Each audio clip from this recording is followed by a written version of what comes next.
Spaçi nuk ishte thjesht një burg, ishte një vend ku regjimi përpiqej të shkatëronte shpirtin e njeriut. Por aty lindi dhe një nga dritat më të fuqishme të lirisë, revolta e majit të vitit 1973.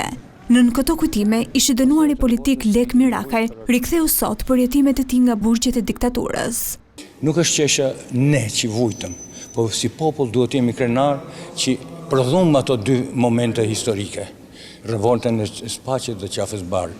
U pagu, 4 djemë të ri, humbën jetën, por na lanë një detyrë që ne mos harrojmë.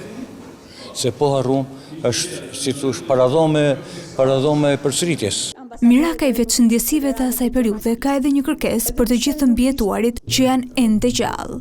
Të paktën shteti për këtë pjesë që ka ngel, duhet kujdeset dhe t'i garantoj një pension dinjitos aq sa e marrin ato kriminalët.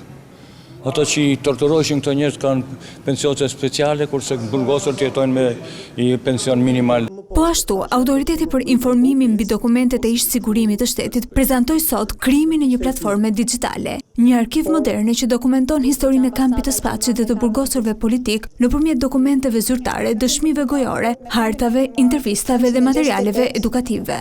Shumë gjëra nuk janë ditur dhe është kaluar në formë klishe, një burg mes shumë të tjerësh, por në fakt Spaçi ka shumë gjëra të cilat duhet treguar. Spari ne, duke qenë arkiv, kemi evidentuar, kemi krijuar një koleksion të dokumentacionit arkivor që ne disponojmë. Përveç kësaj janë dëshmitë të dënuarve politik, janë shumë dëshmi, janë dhe fakte që janë gjetur aty, sidomos letërkëmbimi që është një dokument historik shumë i rëndësishëm ditare, vizatime, vepra arti që e pasurojnë shumë koleksionin.